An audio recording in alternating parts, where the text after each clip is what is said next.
You ready to let the dogs out? What? Do what? Let the dogs out. Like, ooh, let the dogs out. Ooh, ooh. Off the Hook, airing on offthehooksports.com. Your home for real news, real opinions, and what really matters about Tennessee athletics.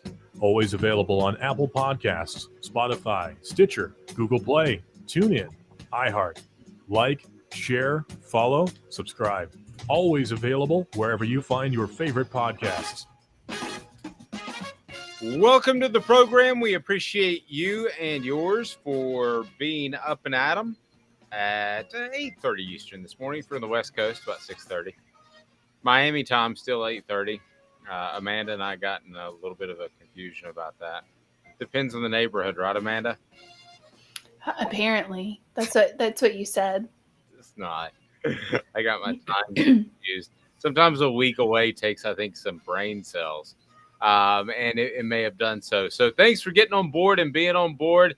Hit that thumbs up button. We greatly appreciate that. Allows us to bring in more viewers, and we want to be interactive with you today because there is a lot to talk about. A column that will be posted on offthehooksports.com is a column that I think you'll enjoy. It's why Nico Iamaleava very well could be the starter in 2023, that it's not like it used to be, that it's more settled, that there's more preparation. We'll get into that. Also, it looks like some transfer portal movement is already happening. And I have a feeling that Tennessee is going to get a commitment on Wednesday. I have a feeling that Tennessee will add to their commitment list on Wednesday, so we'll talk about him. Caleb Jaro will join us. I've worked on his name. I've done a great job. 2 Calebs, Amanda, a partridge, and a pear tree. I'm Dave Hooker, and also a Clemson preview from a young man who covers Clemson for the Locked On Clemson podcast. So we'll get you ready for the bowl game, which is happening. There's so much talk about transfer portal, Amanda. Good morning. I hope you're doing well. Good morning. I'm good. Officially 12 weeks today. So have we announced publicly? I didn't know we had done that. I think I did it on Friday, but I'm officially out of the woods today. So I am officially pregnant. Yeah, Amanda is with child, so congratulate her. And we are all super excited. She has decided to name the child a variation of Dave. No. Yes. What's the name? If it's a boy, what's it going to be? It is actually David Bennett, but that's because pretty close. My husband's name is David. Your name is not David. It's not. It's Davis. All right. Arthur saying, Dave, Amanda, Caleb, wishing you all a Merry Christmas holiday. You too as well. Good morning, guys. Hey, Joey, appreciate it. Red Fair saying Nico could be our Trevor Lawrence. But I would argue that Clemson held Trevor Lawrence back a little too much. And should have played him quicker. So I don't think Tennessee's going to do that. I really thought about it, but we'll talk about that later. Caleb, it's funny how this transfer portal news really takes away from a bowl game. I was sitting down to do some work yesterday, and suddenly a bowl game pops up, and we're the only bowl game today. I'm like, yeah, it's Monday the 19th. I mean, why wouldn't you be? And but the transfer portal, I think you want it to be news, Caleb, but I think the NFL is fantastic in the way they lay out their schedule. There's something almost every month. There's reporting from the offseason. There's the draft. There's preseason camp. There's something. But it seems a little bit like the transfer portal is stomping all over bowl coverage. Would you agree with that? Yeah. Speaking of that bowl, I just want to brag on Amanda real quick, because if you guys check out our bowl picks yesterday, I got Marshall covering and I hit the over. UConn scores on a 24-yard touchdown run in the last second, meaningless touchdown. That hits the over 40. Just wanted to brag on that real quick. It's great. I'm glad you have. Only Caleb and Amanda bring that sort of gambling knowledge to the show. You might be the only two people who bet on that game in the entire day. There's a real possibility of that. They didn't go to the school. bowl games are the best games to bet on. Amanda will tell you that. They are so much fun to bet on bowl games. It's what makes them fun, honestly.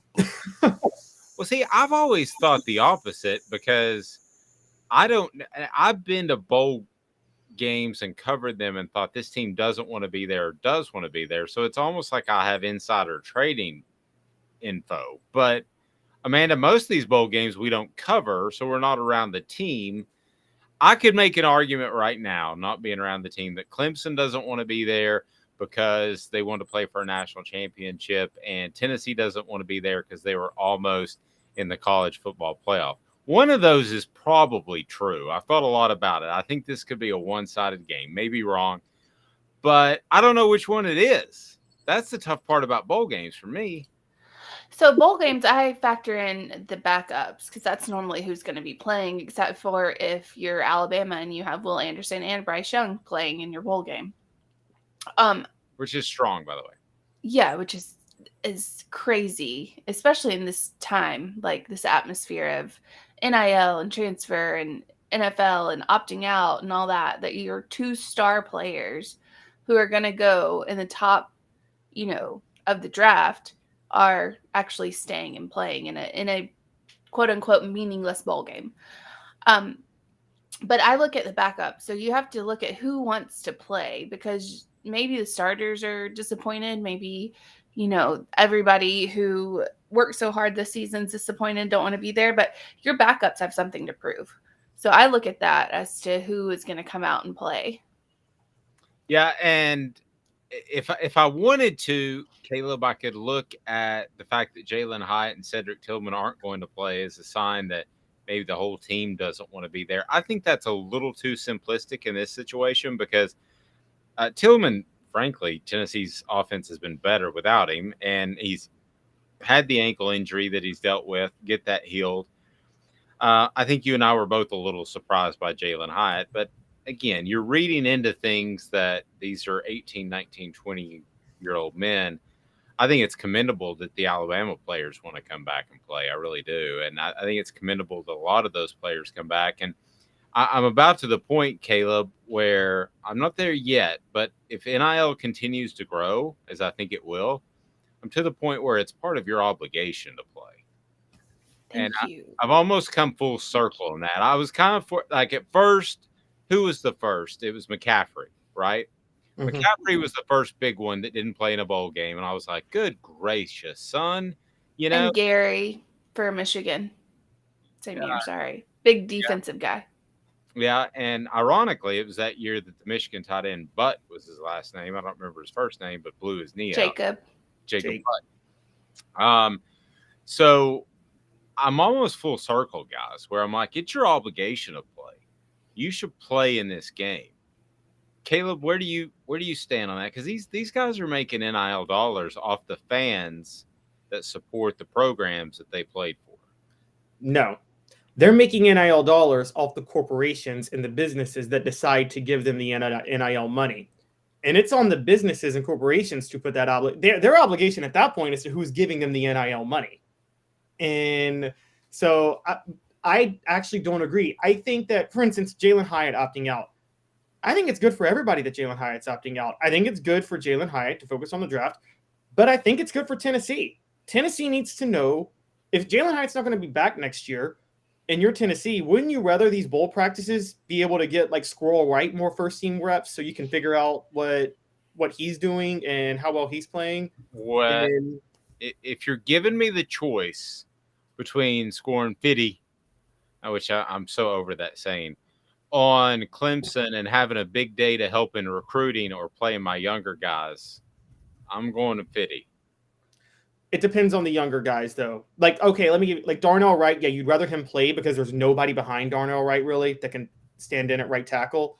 Jalen Hyatt, I think this offense has proven that oftentimes the weapons are kind of replaceable to a certain degree, and I think Squirrel White has kind of shown that if Tennessee doesn't score 50, it's not going to be because Jalen Hyatt's not playing. It's going to be because Joe Milton's not throwing the ball well. And so I think that I get the point. This is a unique console. This is a unique bowl game in the sense of it's one that actually does matter because Tennessee and Clemson are both jockeying for better recruiting positions over who's the better program long term.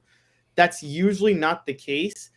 It's kind of funny because this could be a reverse of the 2003 Peach Bowl. Dave, you talked about inside information on wanting to be in a bowl game. I'm guessing one of your references is Tennessee 2003 did not want to be in that Peach Bowl against Clemson. No. Was very upset about not going to a BCS Bowl. And just, I was in Atlanta watching that game, funny enough. And I never saw defense more confused in my life. And it could be reversed this time where Tennessee's more excited to play in the Orange Bowl just because Clemson is a little disappointed about not being in the playoff. Could be. I want to bring our own Caleb Jaro. How am I doing on your name? Better? Caleb Jaro? Close enough. You're Close getting a little enough. more French every day. That's a little more French. Today, the Down and Dirty at 30, and Caleb joins us. We're going to talk a little bit of recruiting because Tennessee's about to have a commitment come up, I believe, at least an announcement day.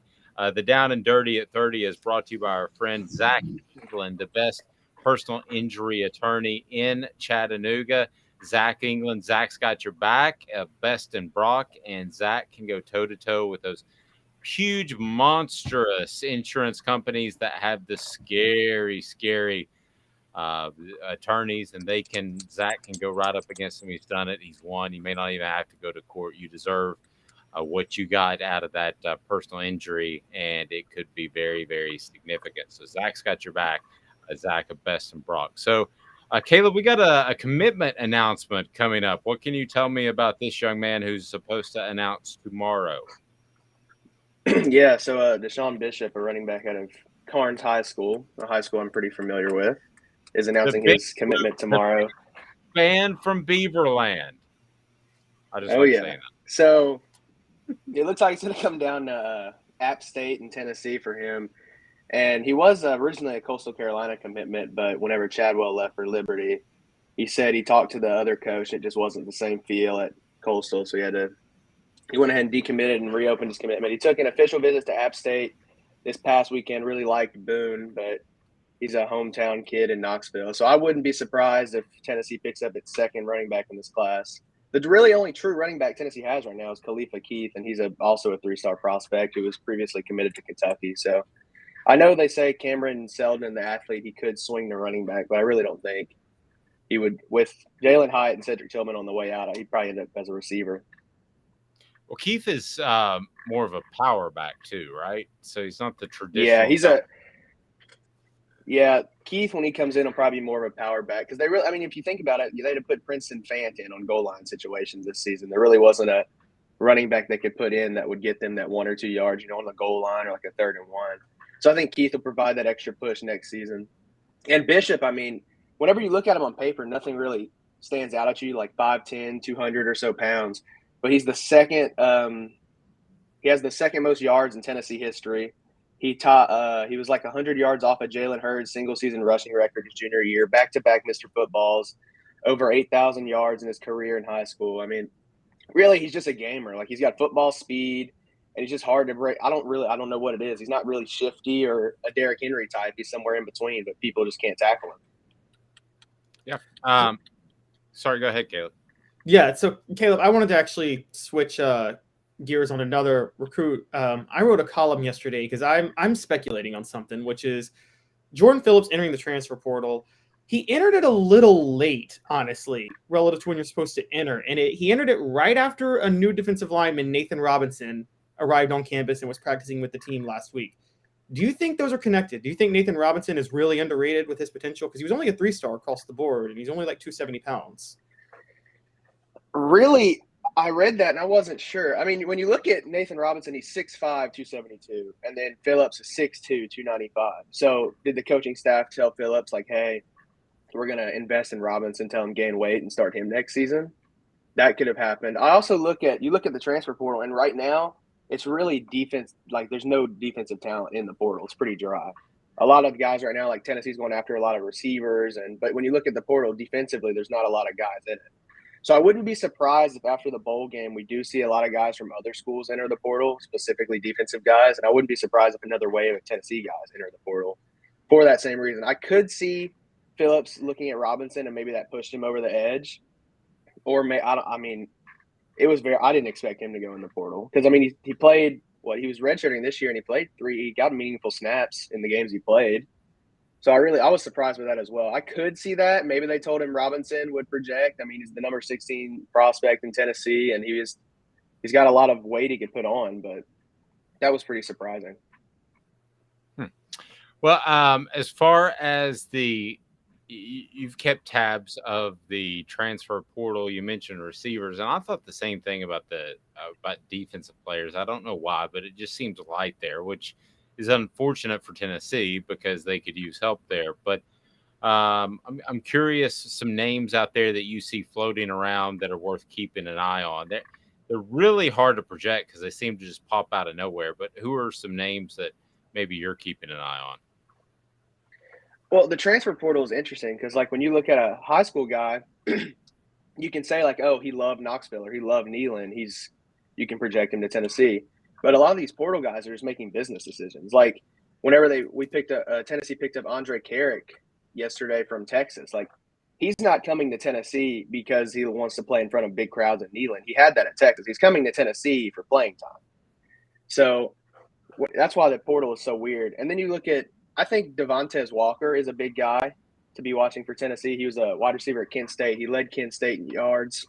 He was all MAC this season.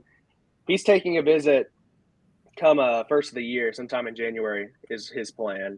And then on Wednesday, Johnny Cornelius is announcing his commitment tomorrow. So he's a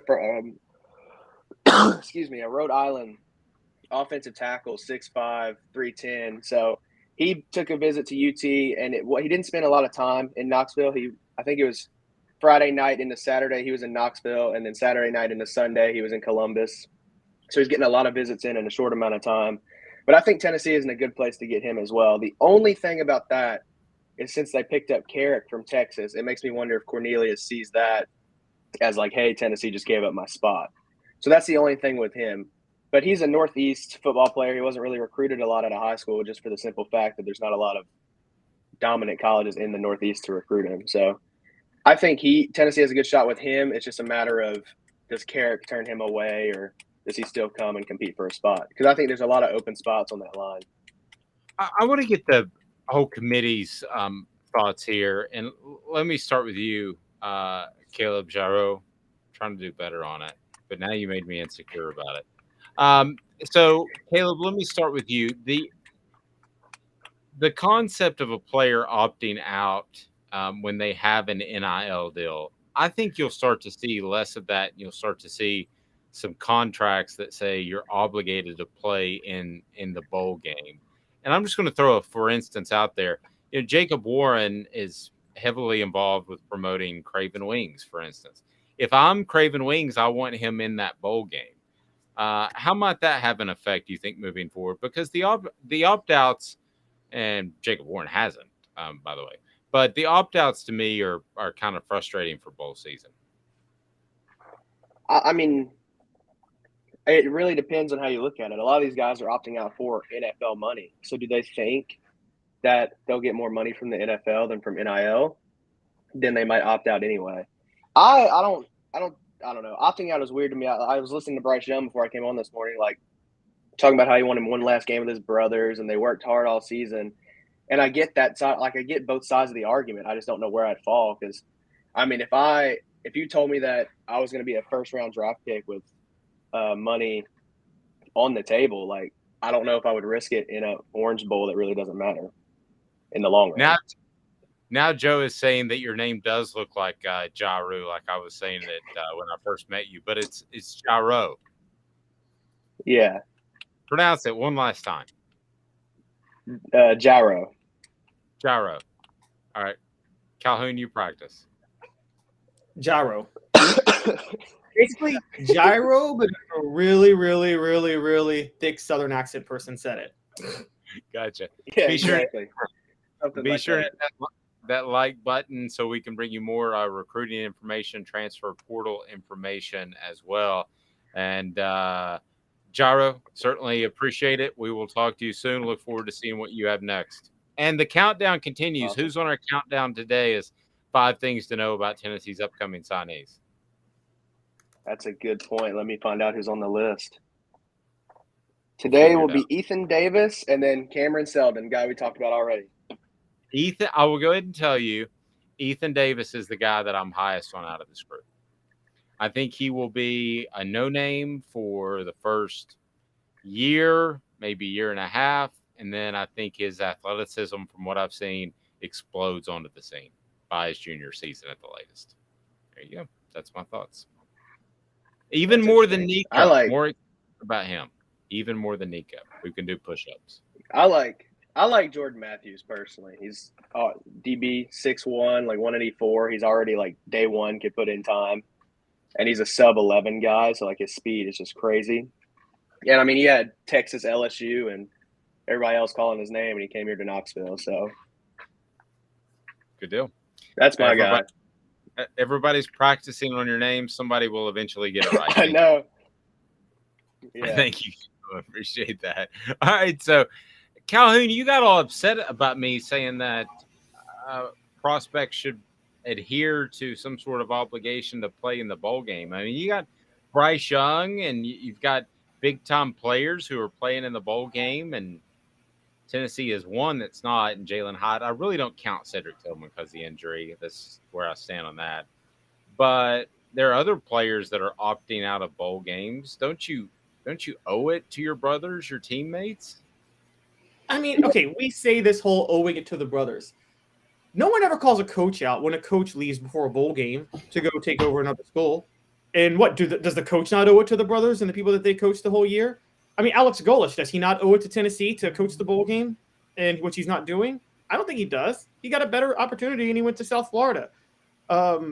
So I never buy that because, again, we're not – unless we're going to hold coaches to that standard, I don't think we should have to hold players to that standard. And, I mean, particularly when – if you want to say to me that a coach should if you want to say to me that a coach should coach the team through the bowl game, even if they get another job elsewhere, I'm on board. But are either of you guys saying that? Repeat your question. I said, if you want to say that a coach should be held to that same standard where they should coach through the bowl game, then I could get on board. But if we're not going to sit there and say coaches should at least finish out the year when they leave for another job, like Alex Golesh leaving for USF to become a head coach before coaching the Orange Bowl, I don't think we can ask the players to do it. Then call them professional athletes. Then stop calling them student athletes. We basically do players, athletes. Yes, well, players should also stop. You stop giving them the benefit of the doubt. You are able to publicly, not attack them, but criticize them publicly now. If they are professional athletes, that's what they are. So coaches are professional coaches. They get paid to coach. So if these players are getting paid to play, then the players should play. It's not a coach's job to, if it's contract, like in his contract that he has to do the bowl game, he has to do the bowl game. Players, on the other hand, coaches don't come out and say, oh, these are my brothers, these are this, these are that. No. Players are the ones that are coming out and saying, these are my brothers, we're in the trenches together, blah, blah, blah. Wait, I'm peacing out, heading on out.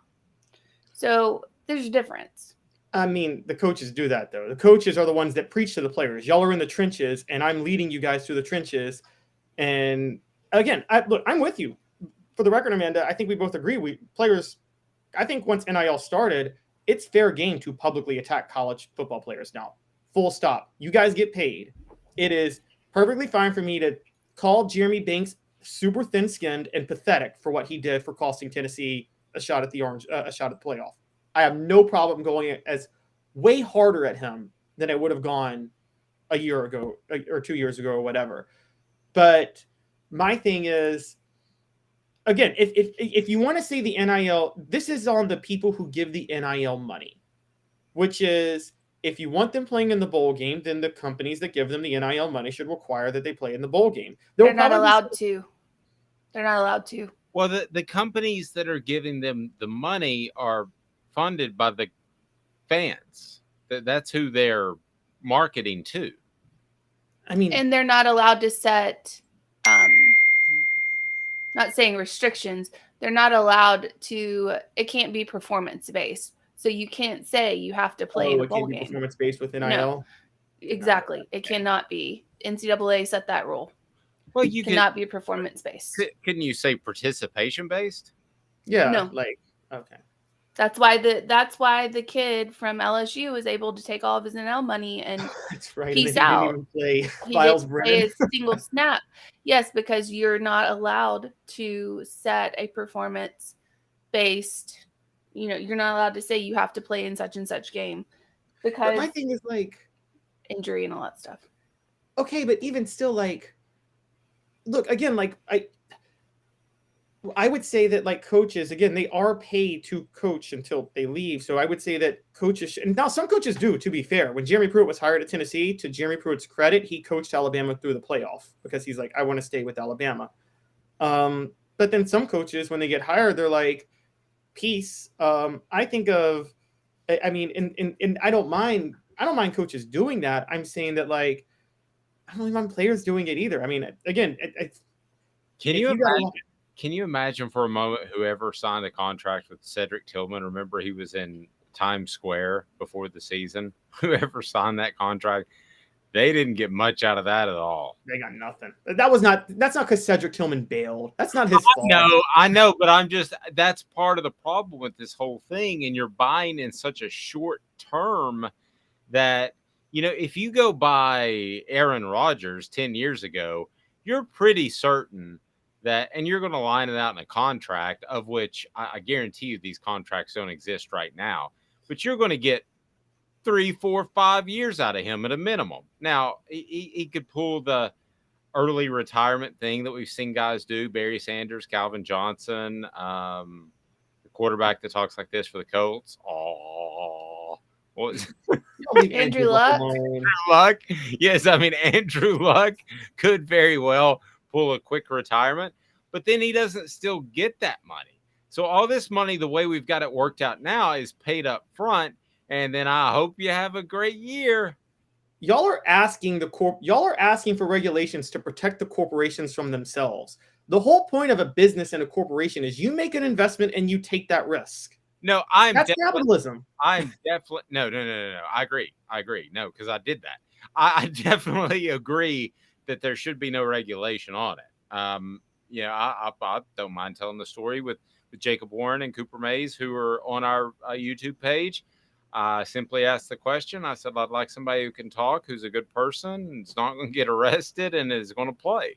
And that's what I looked for. And certainly one of them could have gotten hurt early in the season, and those Sunday interviews would have been brutal. I mean, it would have been brutal to talk about a guy, how, hey, you blew your ACL yesterday, you're out for the season. And then I don't know what business-wise thing we would have done moving forward, but I don't want regulations on it. I do think I think a lot of these marketing companies that are representing players, and I think a lot of these corporations, Amanda, they got to get some things figured out. They got to get some things on paper, because this past year was the wild, wild west. Yeah, if you're going to pay me my entire salary for the year in January, then I'll take it. But I think you would expect me to play, or at least to work somewhat. I mean, that's an investment that a corporation is making in me and my salary, but you don't do that. That's not real life. You don't just get handed as sums of money to start out and just, here you go. If you do good, you do good. If you don't, you don't. But you still get paid the same amount. No, that's not fair. Like, they should be able to say, you have to play in such and such game. Like, you have to play this many games because we're investing in you and we're investing in seeing you play. So I don't think that you should be able, as a player or as anybody in the free market, you shouldn't be able to just say, and some of these players are getting millions, some of them are getting hundreds of thousands, whatever. Here's this, $100,000 for this season. Do what you want. Good luck. That's not okay. That's not okay. You should have to have some kind of performance. Like, you should have to be able to be made to go to certain games or play in certain games. And the bowl games are for fans. And yes, it's corporations that are buying that are basically buying these players, but the corporations are funded. They're probably fans, if we're going to be honest, because no company who is in Knoxville who's not a fan of Tennessee is going to just throw NIL money out there for no reason. 2-minute break. I want to remind you that thanks to video teleconferencing, you can get the absolute best investment advice, and it's GIAplantoday.com. Guardian Investment Advisors, GIAplantoday.com. Back in 2 minutes, and Luke Winstall will join us with Locked On, and he's going to give us a preview of the Clemson Tigers. So looking forward to that. Hang with me. 2 minutes, GIAplantoday.com. Has risen to the highest level in over 40 years, according to the April 2022 U.S. Inflation Calculator. Will your investments provide you the income you need in retirement? Are you losing purchasing power of your savings due to inflation? Simply stated, if the cost of goods and services are 8% higher and you're only earning 4% in your investments, that money buys you less of what you need. Right now is the time to act. Call Guardian Investment Advisors today. Hey folks, Gary Viles here. I want to personally invite you to North Knoxville's newest sports bar and restaurant. It's Big Orange Phillies, located in Black Oak Center. And yes folks, it's happening in Halls. Big Orange Phillies offers family-friendly environment with homemade meals and the best deli-style subs around. Billiards, darts, jukebox, shuffleboard, and cornhole, and a full bar. We also offer valet parking on weekends and during special events. We even have a covered back patio. It's happening at Big Orange Phillies. We want, we need, and we appreciate your business. Hi, Mike Davis here with City Heating and Air, reminding you to always dare to compare. Our team provides quality local heating and air service, installation, and maintenance across East Tennessee. We use only the best equipment like American Standard Heating and Air Conditioning for your residential, new construction, or commercial needs. Honesty, dependability, and customer satisfaction have been the cornerstones of our business since 1961. City Heat and Air. Dare to compare. This is Al's Dish Barbecue Supply, so come on in and see all the different rubs and sauces we have, plus a complete line of Green Mountain grills. Don't be overwhelmed. We have plenty of help so you can produce the best barbecue and amaze your family and friends. Barbecue is America's food. We'll do what we can to bring you all the best products. We're Al's Nest Barbecue, but Chattanooga goes to grill.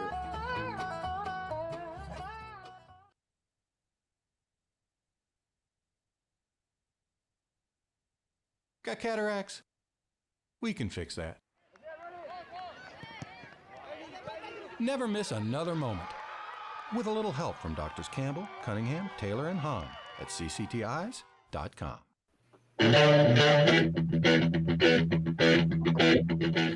Welcome back.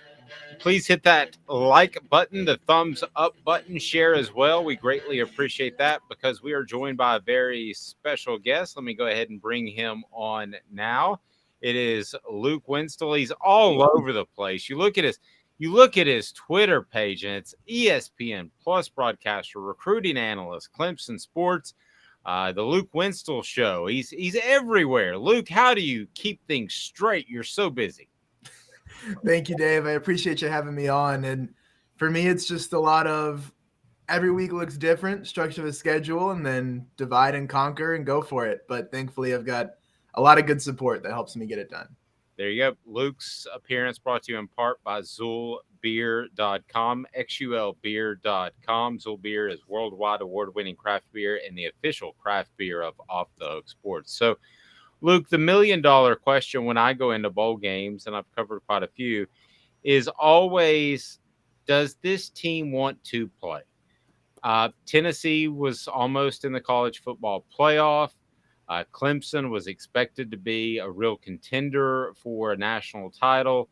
So when you look at it from Clemson's perspective, I could make arguments that either team doesn't really want to be in the Orange Bowl. What do you think of Clemson's desire? I would say the mood gauge for me right now is this is a team that wants to be there. Of course, it's a different situation. There's some things that you have to factor in, like Miles Murphy won't play in the game for Clemson. They have a deep defensive line group, but that is something that will impact it. But in terms of the culture that Coach Sweeney's built, I would have a lot of faith in Clemson wanting to be there. I would say It's not the same that, you get up and you go for the ACC championship maybe, but I would say this is a program that at this point is happy to be in the Orange Bowl and all Orange Bowl. So I don't worry about Clemson very much with this. Can we go ahead and get this one stupid thing out of the way? Because Sure. you had Dabo Swinney say, and then you got Tennessee that's at home flipping burgers. All he meant is the system is messed up to where some people stay at home, some people have to play a game. That was the most overblown story that maybe I saw all year. I didn't think that was a shot at all. Did you? I don't. And here's the thing that I very quickly learned covering Dabo Swinney press conferences. He speaks his mind, and we sometimes in the press room joke about, Coach Swinney will usually take a shower before the press conference, and we joke about how he's probably in there coming up with his analogies. He always drops one or two or three. And of course, Dave, we love it because we get to, quote him on Twitter and put out, some funny stuff. But he will have moments like that in pretty much every post-game presser where he says something that makes some analogy, and they don't usually get overblown. But that one, because of it, as you mentioned, being such a hot topic, it's something that, the championship weekend is something that people really debate about. So his voice really got thrown in there, maybe not in the way he intended. So we've seen some comments about, the NIL from Coach Swinney, and we've seen him, people say walk back some of the comments. Again, I think similar to this, it gets blown out of proportion, or people take one sentence and run with it. What do you think his feelings are on the NIL, and what is he really trying to say? Yeah, Amanda, it's a good question. So I think we all remember those quote graphics that went around back in 2021 of the if NIL happens, Coach Swinney maybe is not the guy for that. And you've seen Clemson in terms of recruiting. They've missed some guys. That's one thing I've looked at. They've missed some NIL players. They have had some of those situations where I think, man, are they going to get into it? When are they going to get this figured out? And about mid-season through the fall, all of a sudden the athletic director, Graham Neff, and then Coach Swinney as well have been on the Jumbotron at games saying, hey, here are the NIL collectives by name. And they'd say, dear old Clemson, and a couple of these collectives that fans can support. So the tide is changing. I wouldn't say it's changed. I wouldn't say it has a heavy enough impact in recruiting yet. I've seen the way that Tennessee and some other schools use it. Clemson's not nearly there. But the efforts of starting to get the fans on board, starting to bring the community into that NIL, it's beginning to happen. It's going to become a thing at Clemson. I don't think they're going to stand pat as we're the ACC school that doesn't do NIL very much, because I think they're finding that they're missing on some recruiting battles now, but they might miss on more in the future if they don't really get the act together in that arena. It's important.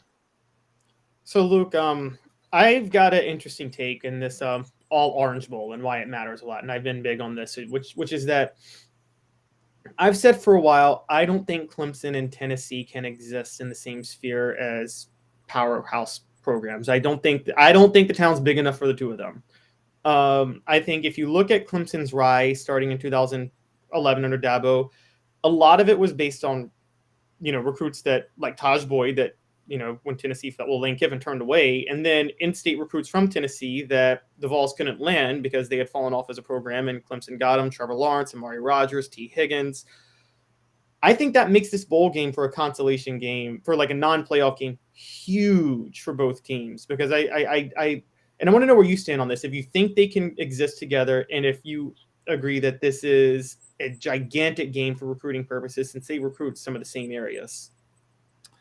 I would say, I don't know if I'd use gigantic. I would say it's a big game, Caleb. So you mentioned recruiting territory. When I go, a lot of the area that I cover, Georgia, South Carolina, up in Tennessee sometimes, and Alabama is a lot of what I see. And right now, Clemson's really a lot of times had their pick on the in-state. South Carolina has started to really compete for some of the in-state guys. Cam Pringle's a 5-star offensive tackle that recruiting battle will be important based off of especially the one game we saw when South Carolina beat Clemson. So I've seen how some of these games can impact that kind of thing. So when you take a look at Clemson picking up a lot of the recruits in the Southeast that haven't really gone Bama, haven't gone Georgia, but Clemson gets in the picture for them. I think Tennessee is starting to rise to where in this 23 class, Tennessee's got a very good middle portion of the class. Of course, a couple of good upper guys.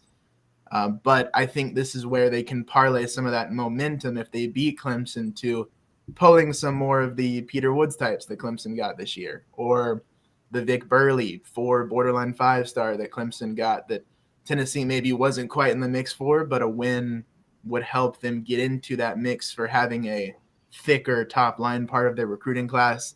So I think that's where it can really have the most impact here in the South.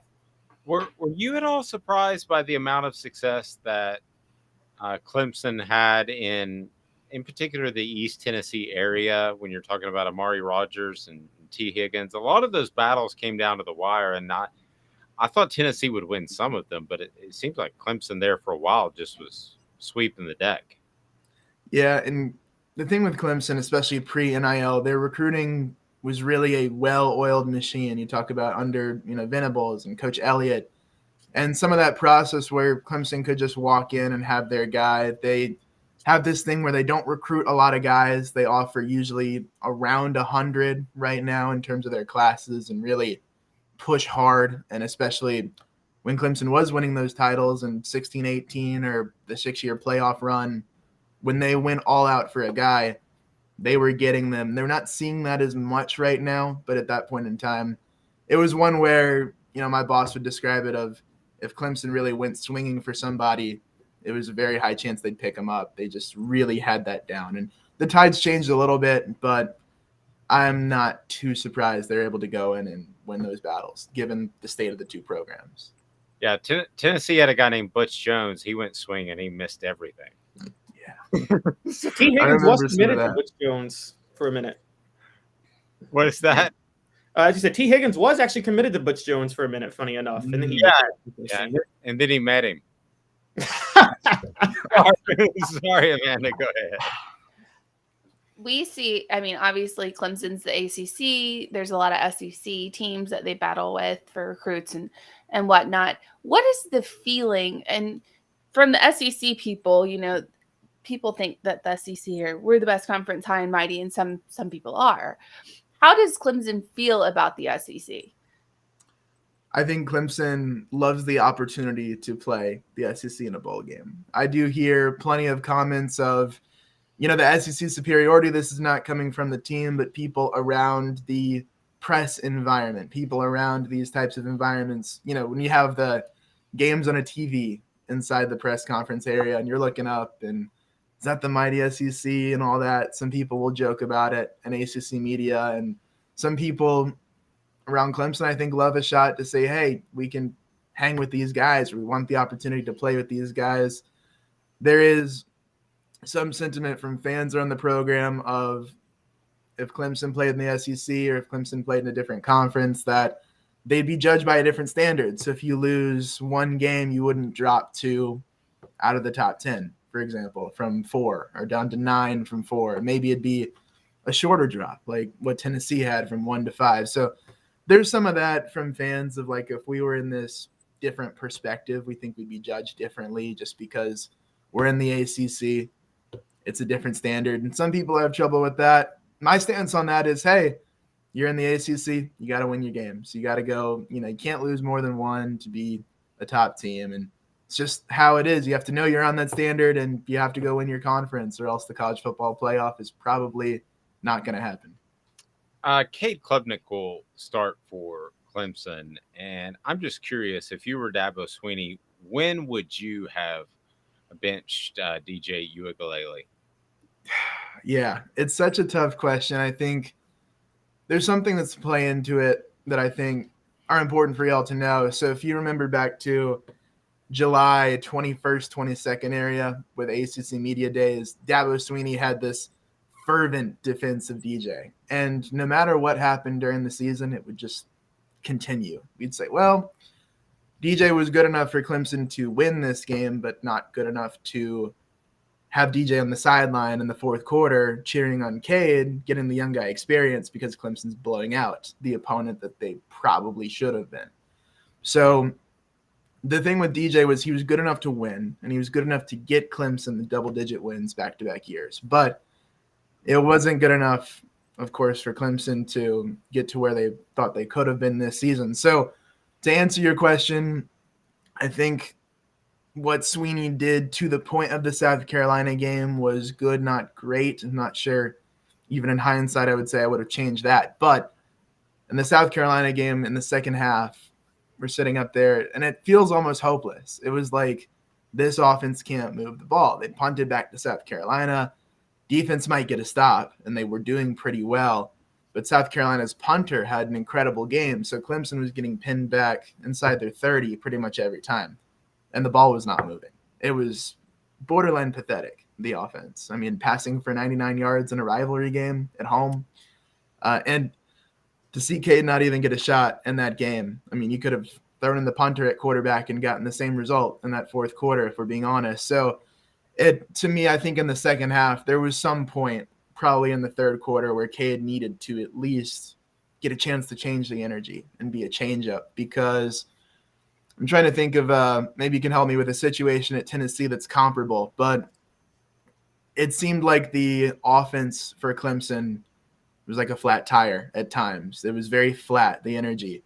But then when Cade would come in, even if he didn't do well, the fans were up and cheering. It seemed like the team would play differently. When Cade got into the ACC championship, the defense, it just felt like was playing harder. All of a sudden, they get a turnover, they get stops. Things are rolling, and Clemson's able to roll away with North Carolina. So when you look at the energy change, even just to give Klubnik a shot to do that, to shift, to be a second pitch, as Coach Sweeney said, that should have happened probably in the third quarter against South Carolina. And that might be the difference between Clemson being in the playoff or being the number 5 team, or, you know, the odd man out. And that could have been a big deal, that quarterback management. As far as defensively, we came into the season thinking that Clemson's defensive front was going to be one of the best in the nation. And it still was. But there were injuries there. There was a personal issue there that they had to deal with as well. So as far as this defensive front, you mentioned the opt-out and this defense in general, what do you see? Where should Tennessee be concerned? In particular, the defensive backs, as you know, Tennessee's going to try to attack. Definitely. So I think it's an interesting matchup for Tennessee. And when you break it down, there's some things like, maybe a couple of games ago, I would have told you, hey, Nate Wiggins has had a decent season, but he's someone that Tennessee could pass on. He was locked down, made a lot of plays in the ACC championship. So he's coming in a little hotter at corner. I think for Clemson, their DBs are good, not great. That's been a lot of the MO this year of, hey, these guys will make plays. You'll have a pick or two, or you'll have some big breakups. But it's nothing that for Tennessee I would say, oh, you can't pass on this team. Like that's not a thing. But defensively, I would say Clemson's linebackers are very much improved between Barrett Carter, who came from Atlanta, Georgia last year, played a little bit in his first year at Clemson, but this year's had a breakout year. I think nationally, some people are catching on to it. A lot more people are about to catch on to what Barrett Carter's put together. And Jeremiah Trotter Jr. has been fantastic. The linebacker that is everywhere. Some of his stat lines have been very impressive. So those two guys have really stepped up behind the defensive line. The front seven has improved as a unit.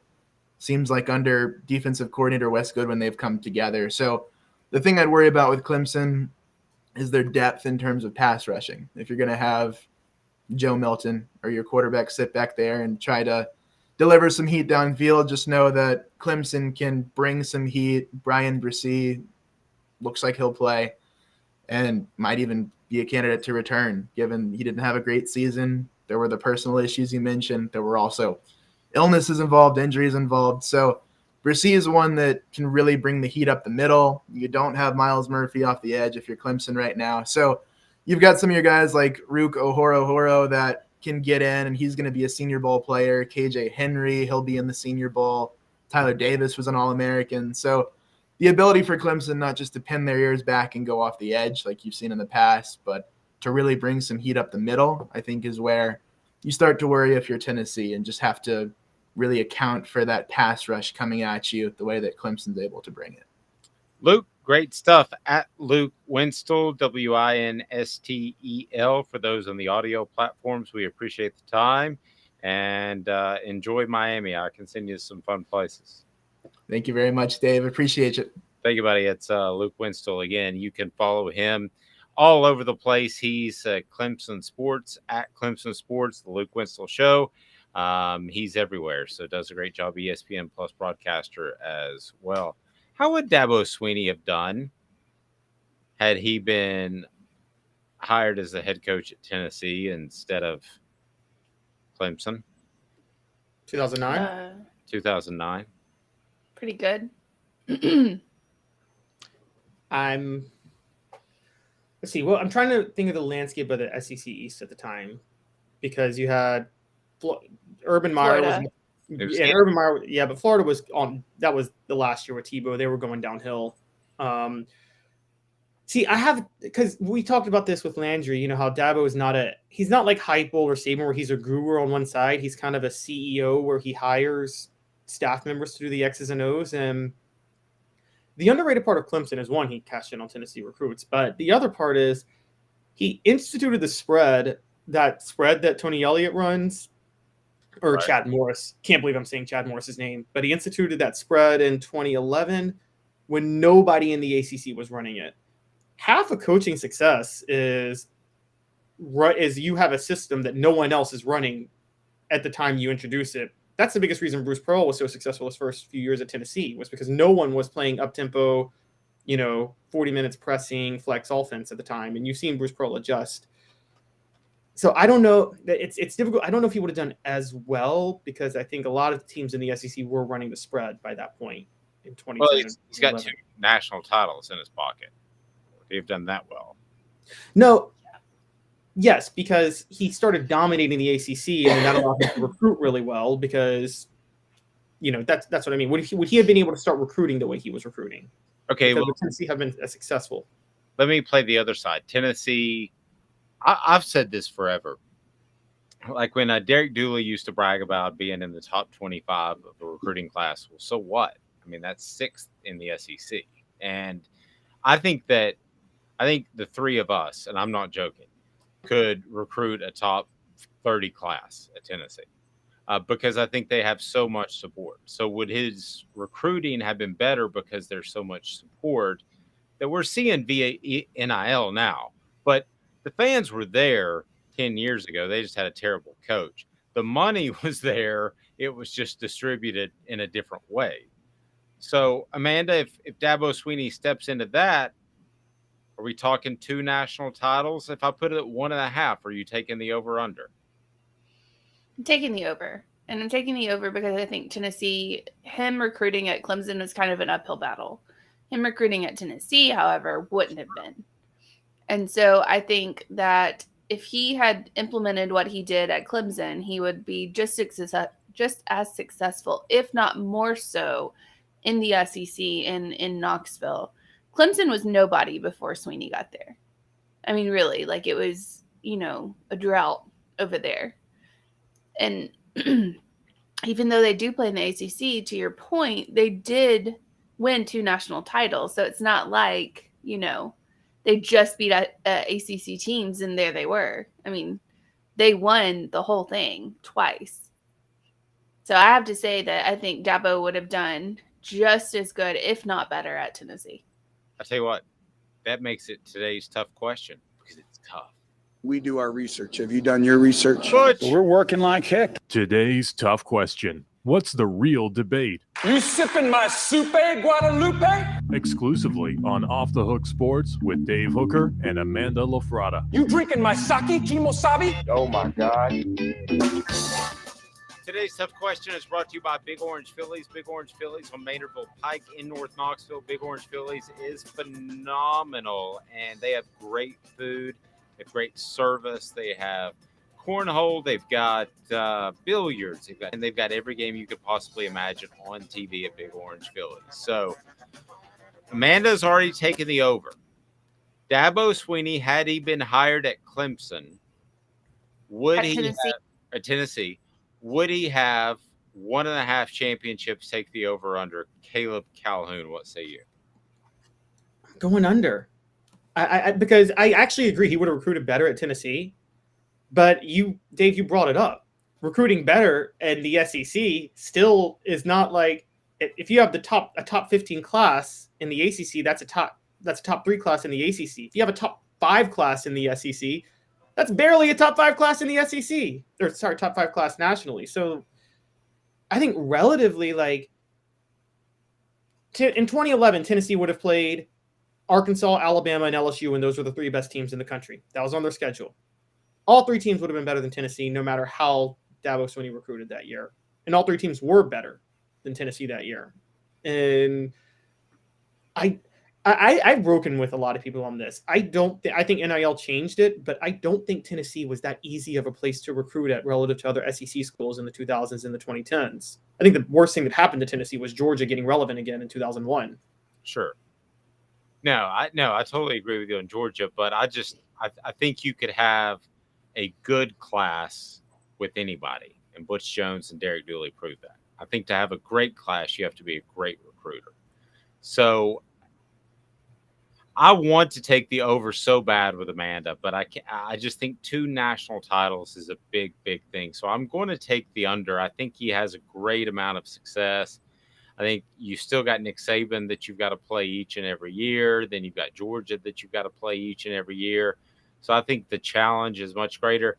There was one of those playoff runs, and guys, I can't remember which one. Maybe you do, Caleb, but I just looked at that Clemson team and I thought, man, they are noticeably fresher than the other team they're playing. And I think part of that's going through the ACC.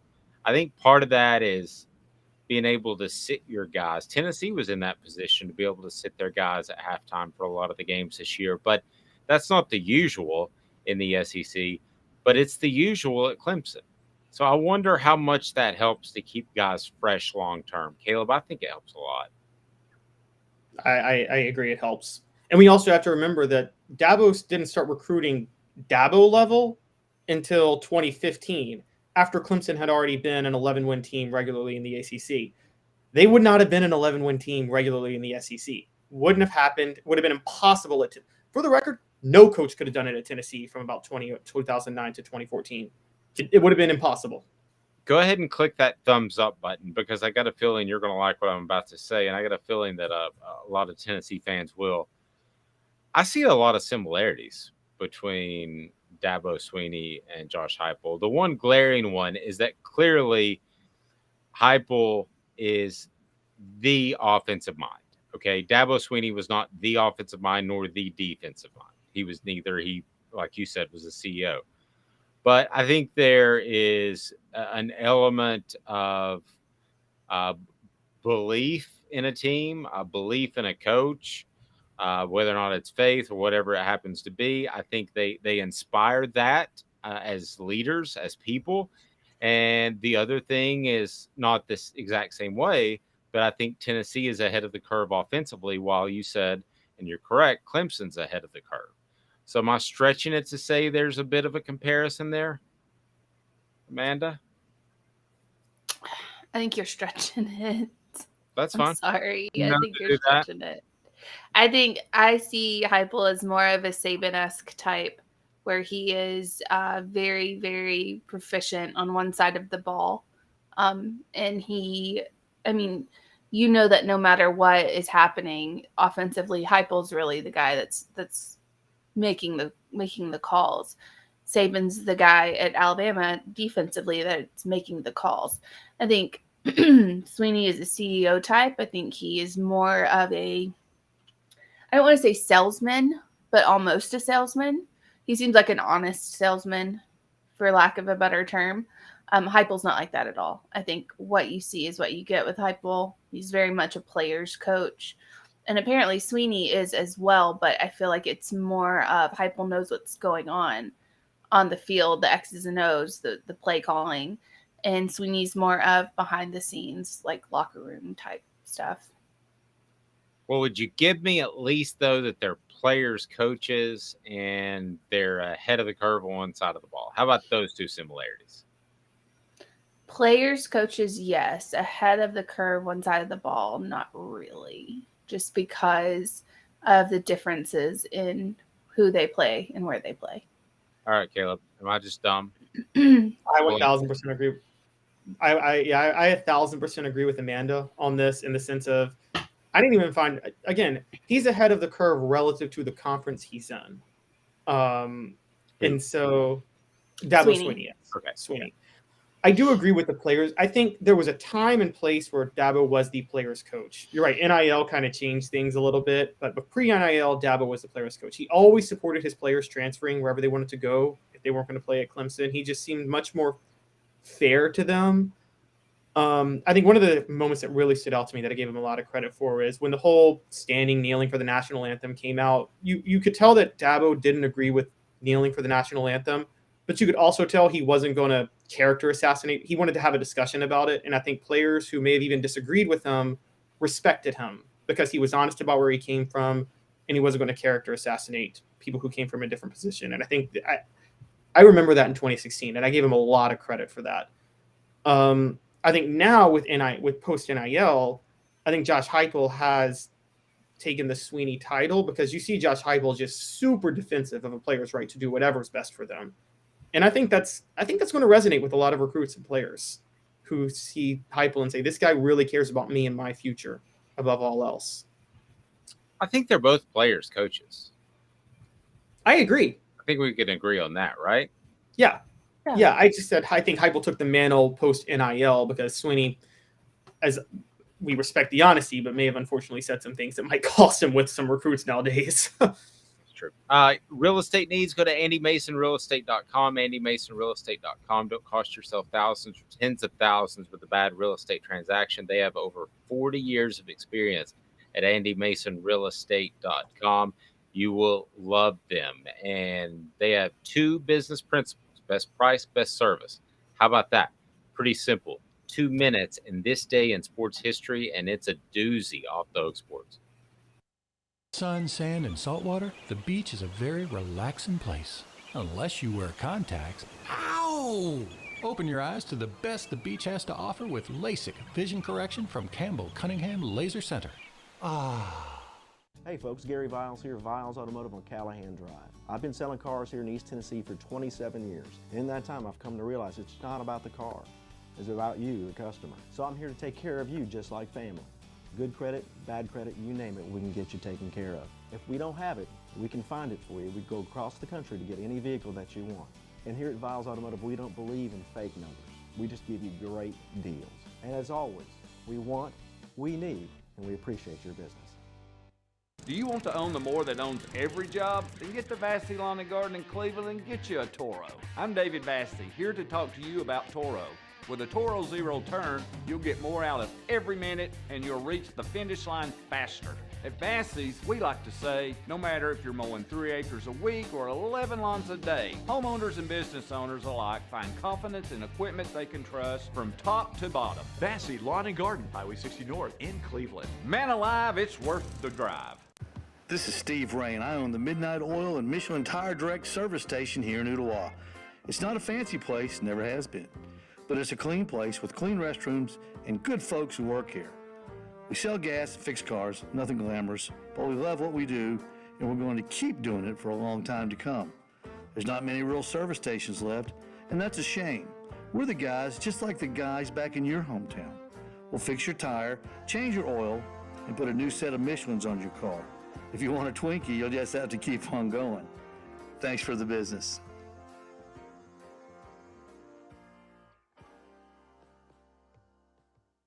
This day in sports history, putting things in perspective, exclusively on Off the Hook Sports with Dave Hooker. You're so old. When you were a kid, rainbows were black and white. And Amanda LaFrada. New kids on the block just called.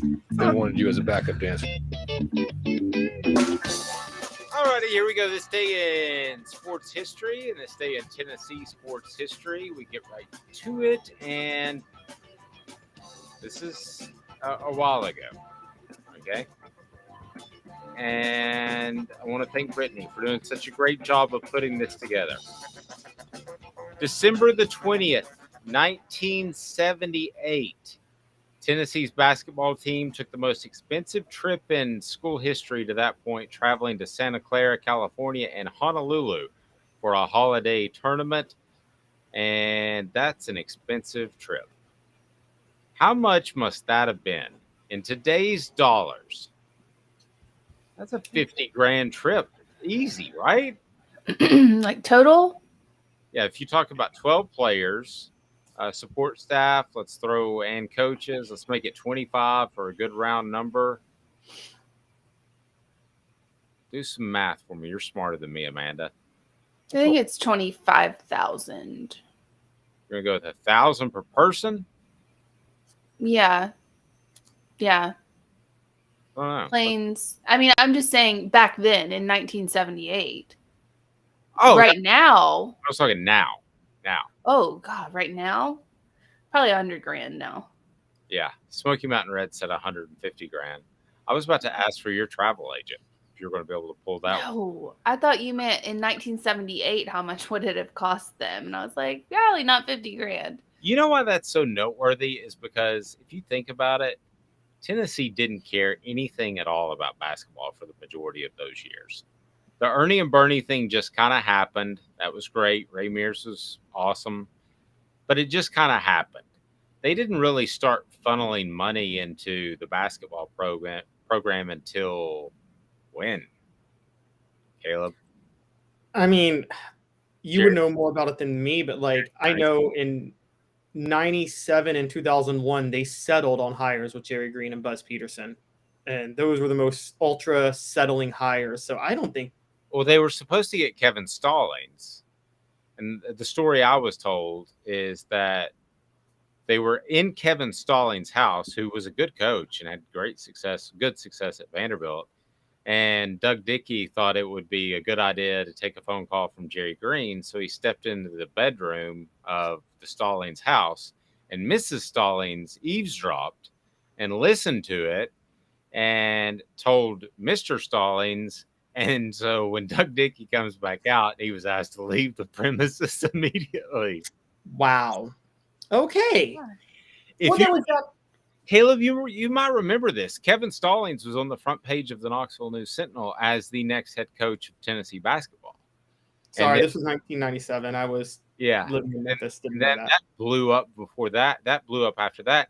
The funny thing about Tennessee basketball that's so bizarre that some people I don't think understand is I graduated high school in 92, so I was on campus during the mid-90s. There were times that you did not know that there was a basketball game going on and you were on campus. It was just such nothing. And then they hired Jerry Green, and what got everybody excited was Tony Harris. That was a huge monster get.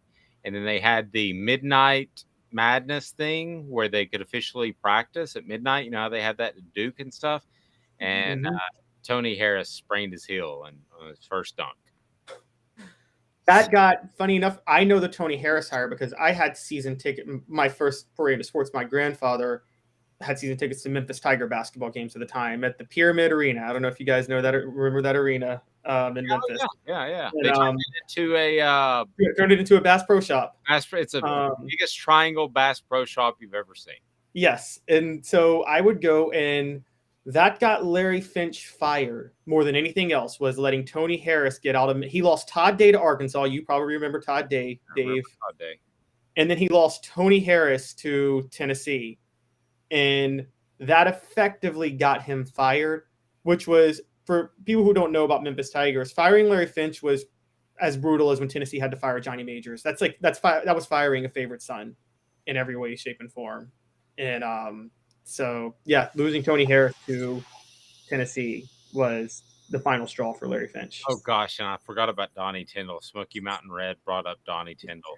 He was a good coach. He just had issues, but Donnie Tyndall's a brilliant coach. What did he do again? I can't even remember.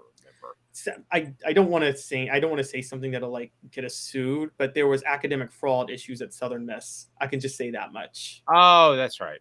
Yes. But not at North Carolina. Tyndall, wait, what? Just remember that whole academic North fraud. Carolina was smart enough. They found a way to skirt the rule. I mean, I think that shows how smart they are to figure that out to skirt the rule. We Did you guys created a fake class, but To it up the wasn't grade. just it wasn't just for the basketball players. Any student could enroll in it, so they didn't get in trouble for it. Did y'all see the essay that was written on Rosa Parks from that fake North Carolina class? It was hilarious. Like, the kid clearly had no idea who Rosa Parks was and somehow got into college not knowing who Rosa Parks was. Well, nowadays they've got these bots, these programs that'll write the actual paper for you. My son's telling me about them, and that they pass through, and they're not considered plagiarism. No, That because they are original stories, but you're paying a computer software program to write it for you, but they're originals. every job's going to be automated away in 20 years, guys. Yeah, and I mean, I used to write papers for people in high school for cash, and now that's gone. Speaking of the, do you know who somebody is? We while we were on vacation celebrating our anniversary last week, bumped into this couple waiting for a table, and they were obviously from Europe, strong accent, a lot of people from all over the place, and so they talked about. I asked, where do you like to travel there? And mentioned a couple of places. And I said, oh, yeah, Amsterdam's a place I'd like to go. I've heard it's beautiful. And they said, don't go to the Anne Frank Museum. It's just a tourist trap. Said, you wait in line forever. But the funniest part was, this is how stupid that Europeans think we are, is they said, do you know who Anne Frank is? Oh, my gosh. we all had to read her diary. Like, We in all middle read her school. diary. Everybody had to read it. It was a good They were thing. dead serious. Wait, but my question is, why is the museum in Amsterdam? She's from Frankfurt. Like, why? Yeah. I'm sorry. I'm just thrown off why the museum would be in Amsterdam. I don't know. Doesn't make any sense. No, it doesn't. So do you guys have gambling picks for any bowl games today that are played all by themselves? I see you looking through it. By the way, brought to you by Viles Automotive Group. Viles Automotive Group is on Callahan. It's the center of car buying, and that's where you need to be for people that appreciate your business. They want, they need, and appreciate your business. They're phenomenal at Viles Automotive Group. Yes, Caleb, is there some meaningless bowl game that you're excited about? Well, we got two today. We've got Eastern Michigan and San Jose State. Both Amanda and I have San Jose State -3.5. I don't know if that's the same line now. I put in our post, Dave. I have to let people know, because this is from another job. I found out that if you don't let people know that all lines are subject to change in real time, there will be somebody that will act like you were swindled when you told them what the line was. Yes, that is true. And so You shouldn't be betting if that's the case. Yeah, if you don't Save know your that money. lines exactly. If you don't know that lines change in real time, guys, I can't help you. Hey, guys, But- in all honesty, what happens to these bowl games a year from now, 2 years from now? The transfer portal, I'm sorry, it's more interesting. It involves the bigger teams. The college football playoff has taken away some of the excitement from these bowl games. Like I said, the bowl game started at 3 o'clock on a Monday. For goodness sake, they're not even getting in prime time slots. Are bowl games going to be a real thing in 10 years? Or are they just going to be propped up? You know, we're going to the 12-team playoff. I'm not sure. How many games in a 12-team playoffs? That's how many games? It'd be 11 games, I think, right? Or 13 games. Is it 13? Or is Well, it you have You got math. four people get a bye. So you'd have first weekend? It's 11 games. It's 11 games. 11. So is there enough hunger for college football? I'm not talking about among us, but the general populace, to be excited to see a lot of these bowl games Yes. after the top 13. Do you think there is?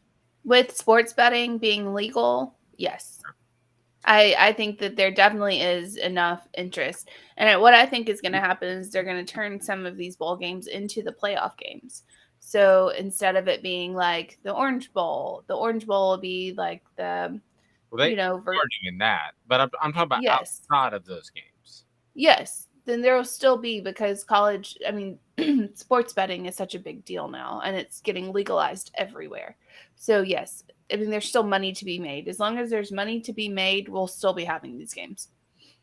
I mean, the NIT still makes money in basketball. I don't know who watches the NIT, but it's still a revenue generator. So Sports betting watches the NIT. That's very true. Yeah, sports betting probably does. And if you're betting on the NIT, you need to dial a 1-800 number right now. I mean, isn't that a problem if you're betting on the NIT? No, Sometimes some of those those are the best. Yeah. Yeah, those are the best ones to bet on usually. So because a lot of times Vegas doesn't. The best is actually FCS teams because Vegas. This is why they stopped doing lines on FCS. Vegas doesn't get the same inside information on FCS teams that they do FBS teams. So if you know Division II football well, like if you follow it, you can game the hell out of Vegas if there's a sports book that does FCS. Are you talking about yourself, Amanda? No. I You were have pointing at a yourself. thought. Okay. Yes. Speaking of sports betting, did you see the Washington game with the referee?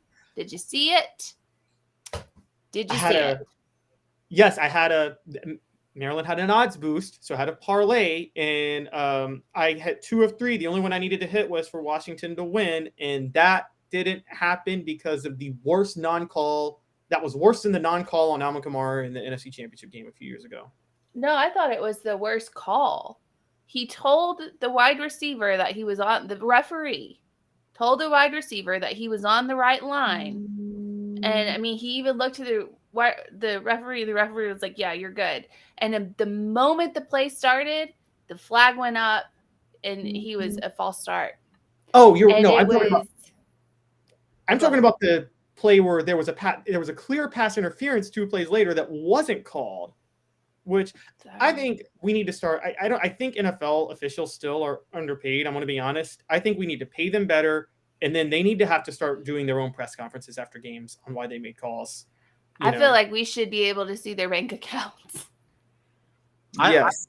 I thought it should be a full-time job for a long time, and that's primarily 2 reasons: just to be in shape, and the other is not to put yourself in a situation with your other business where you need extra income. Exactly, and this is. I can't There's believe underhanded money from Vegas to officials. I'm going to say that. Or I've thought that for the longest time. Well, I'm not a conspiracy theorist, but I will give you this, Amanda. I thought of you. I watched that Tim Donaghy while I was on vacation, that documentary, and it made me think of you because you said before that officials can be a little bit corrupt, and basically the feeling I got from you was egotistical at the very least, right? Like they control it, and I officiated and I wasn't like that, but I'm not everybody. But so I watched that thing.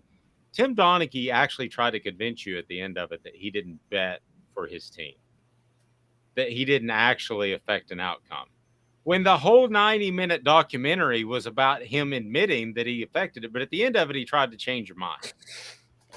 And it was just so egotistical. I was like, I'm not, after watching that documentary, I'm on the Amanda side, that yes, there could be wide corruption of officials. And I Guys, don't there's a reason baseball's rule exists that has Pete Rose banned for life, however you feel about it. This is their number one thing. They say you can cross your little PED line and cheating and things like that, but if you bet on the sport, you're out, because baseball was almost destroyed by the Black Sox scandal in 1919.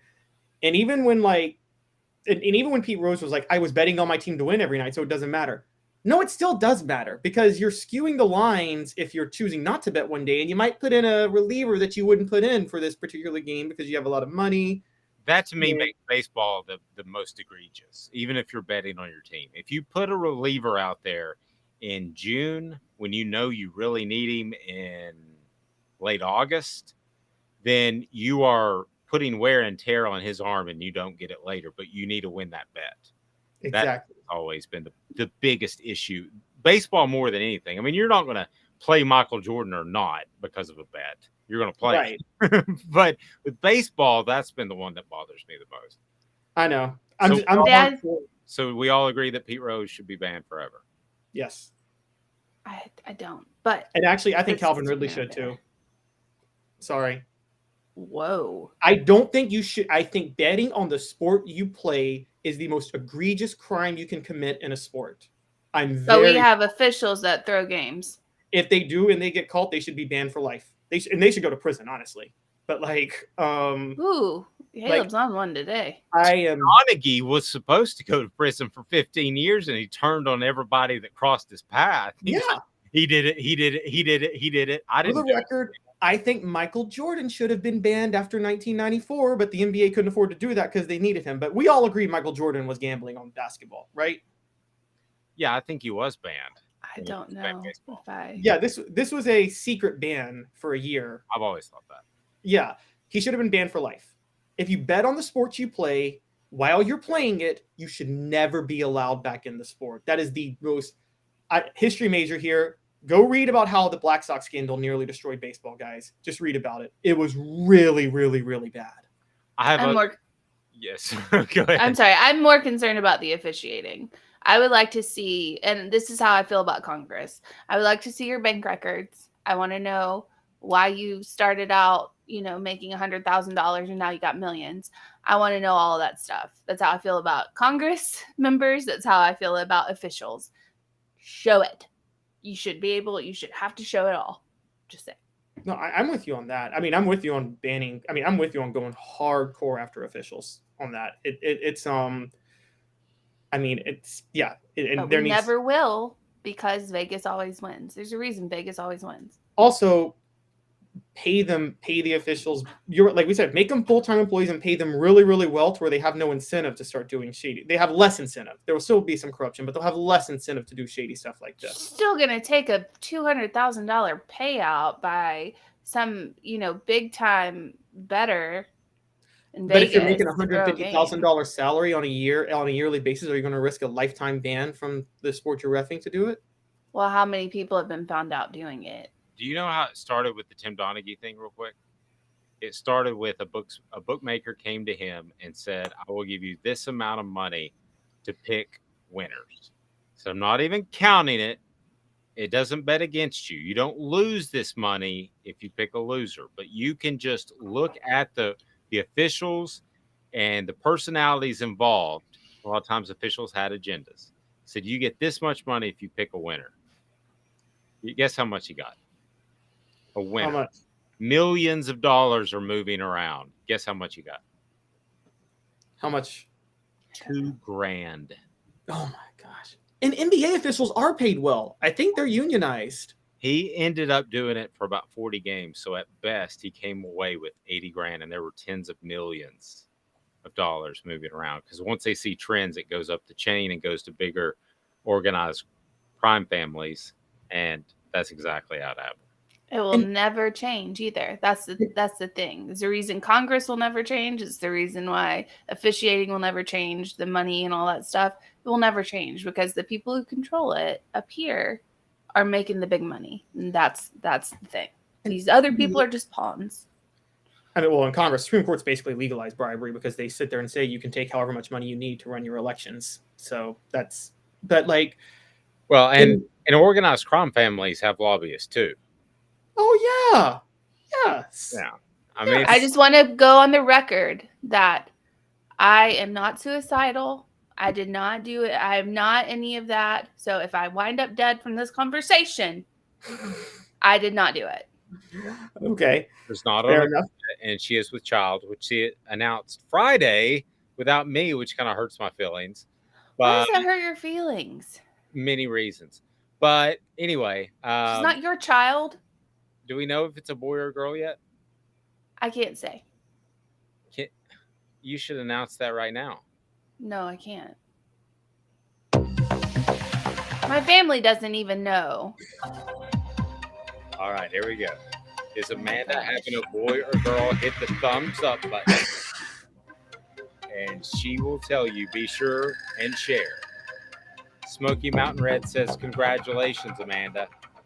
All right, if you can tell me if it's a boy or a girl, you win a Hooker t-shirt. That's what you get. All right. So Amanda and her family or whoever knows does not qualify. But Dean says thumbs up. So, all right, first to guess. No, I'm not telling you if it's a boy or a girl. What if we up it and add? No. No, we'll do a barbecue prize pack from Owl's Nest Barbecue For what? for you to admit for our customers. No, you're not. I'm not taking an Owl's Nest prize pack to tell you if it's a boy or a girl. Thank you, Sam. No, you don't get it. The winner gets it. You have Then to. what's the point for Okay. me? So the first one, also, I'll hook you up with some craft treats where you've got to try crafttreats.com.